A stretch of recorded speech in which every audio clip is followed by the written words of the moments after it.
Hi, I'm Hannah Robinson, and this is my project on my future career research and interviews. So during this process, I chose 3 possible career choices that I would like to go into in the future. The first one is marketing, the second one is sales, and the third one is fashion merchandising. These are all career choices that I'm very interested in and would like to possibly go into in the future.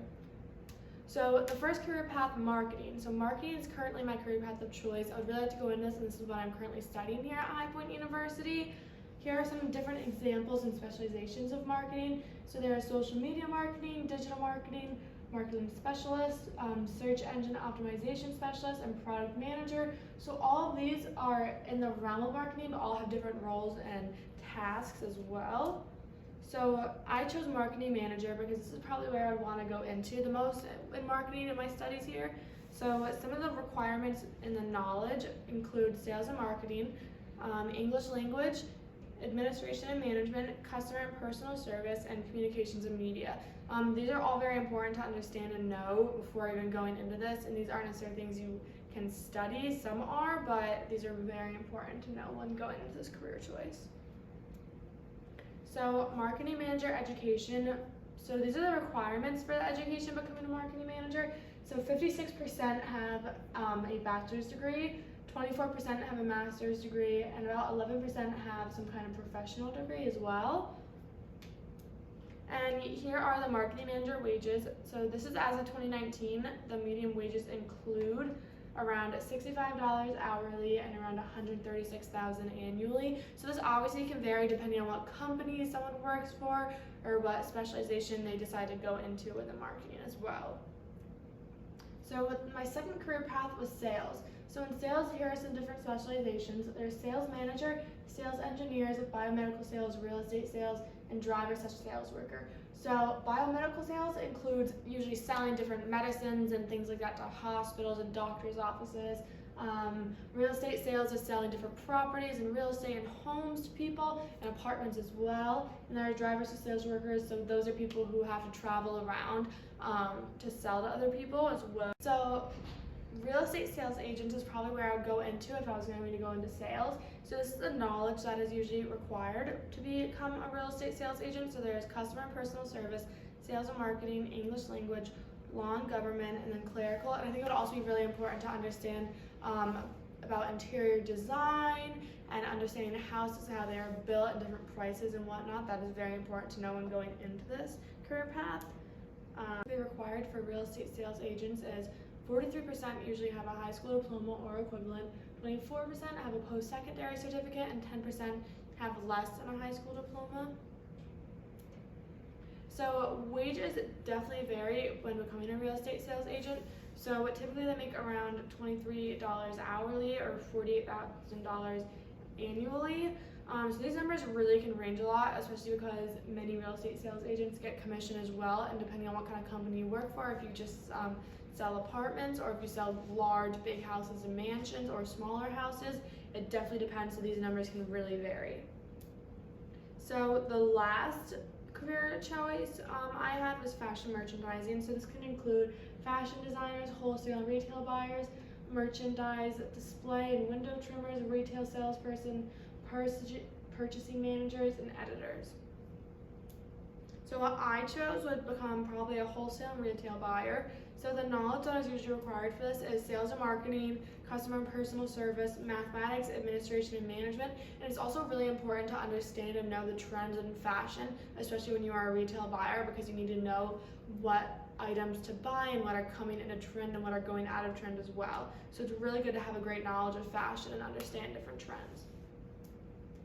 So the education is typically required or needed to become a wholesale and retail buyer. So 35% typically have a bachelor's degree, 20% have a high school diploma, and 14% of people usually have less than a high school diploma. Wholesale and retail buyers, their wages typically range from about $30 hourly and $64,000 annually.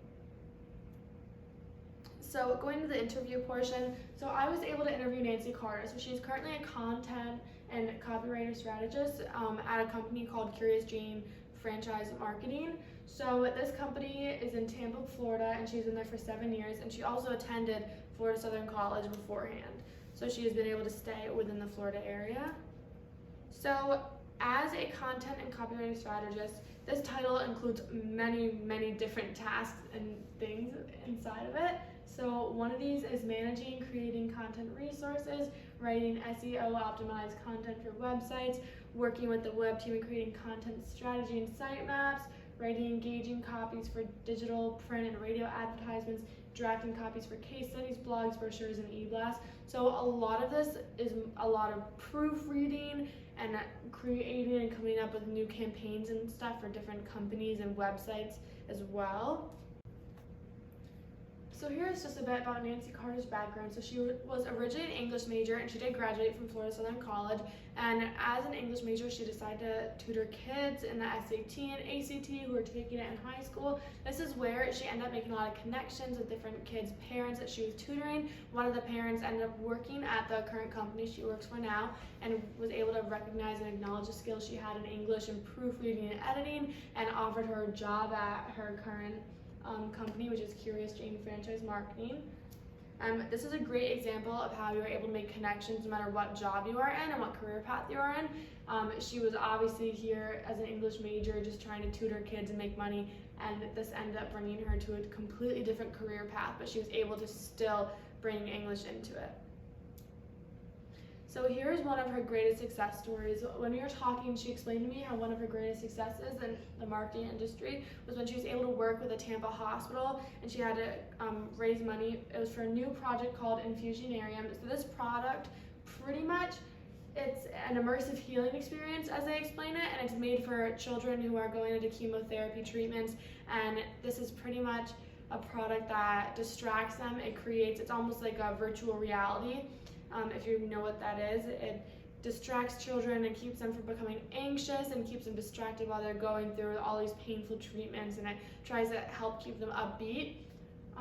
So she explained to me how this campaign was a complete success, and they raised so much money, and that she was thanked by the original designers of the product because she was able to capture their vision so clearly. And she also explained to me how amazing this experience was, because not only was she able to be successful in marketing, but she was able to be successful with helping people and, really making a change in the world and being able to help kids who are going through this around the world. It's just starting at this Tampa hospital, but is soon going to be moving to hospitals all around Florida and hopefully around the country.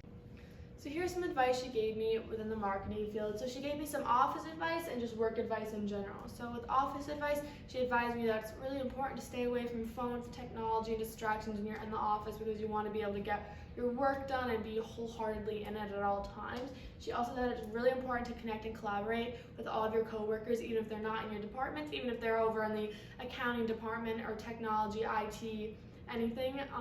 She said it's really important to know those people and who you're working with, and to understand them, to understand the work environment as well. And this is going to help as well if she was decided to move up within the company with managing and management. This would be really important to know and understand everyone and who they really are. So some work advice she gave me was it's really important to always take the extra time on projects to make sure things are finished and things are done and things are perfected, and it's more important to hand in something late that is perfect than to hand something early that was rushed and that isn't done correctly. She always said to be prepared for meetings and projects, and that it's really important to participate, because the more you participate in meetings, the more you're going to get your name out there and the more attention you will get, and the more people will start to rely on you for many things.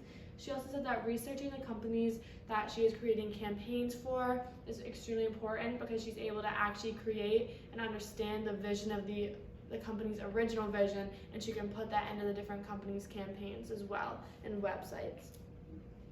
So this is the end of my interview portion, and I think this interview was extremely beneficial to me. It taught me a lot about the marketing industry, and she was able to give me so much advice for the future, and she really taught me about how amazing it is to make connections no matter what career path I'm currently in at the moment, and how important it is to be there and present in the workplace, and to be able to be prepared for everything. And hearing her successes, it inspires me more to create and to stay within the marketing field.